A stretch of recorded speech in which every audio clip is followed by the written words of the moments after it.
there's a learning which I would like to part with you. When an investor, which is a PE fund or a venture fund, invests into your business, their primary objective is return and exit. They're not investing into your business because they're in love with you or in love with your business or they want to stay married with your business forever. No, not that. Please understand that investor community or the fraternity, they also manage a corpus of fund.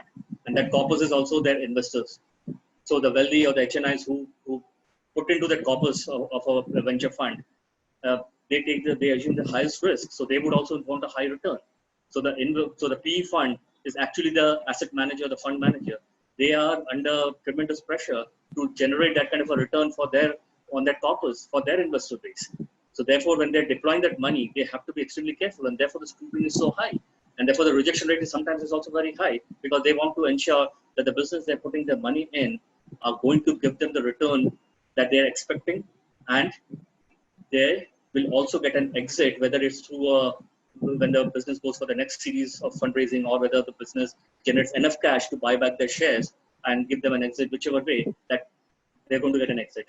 So these two are very important objective, and if either of them are missing, they will not invest. So let's say if the return is not there, or the kind of return they're expecting, the actual return is going to be far less than what they're expecting, because the business is not as scalable as what presented to be, they will not invest. So the question of exit does not even come over there.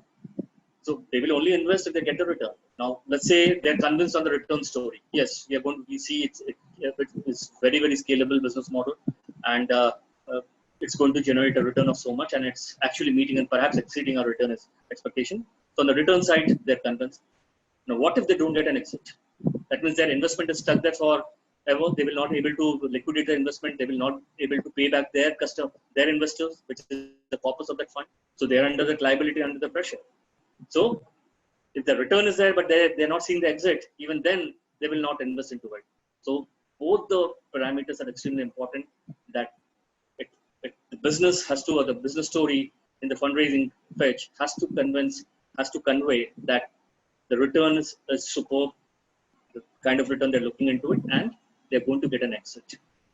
Without that, it will be a rejection story. So that is something, as I again repeat, I don't think a first-time entrepreneur who is setting up a business venture in a domain where they have expertise in would be able to do this all by themselves.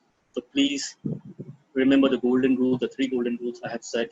That first is hire the investment banker.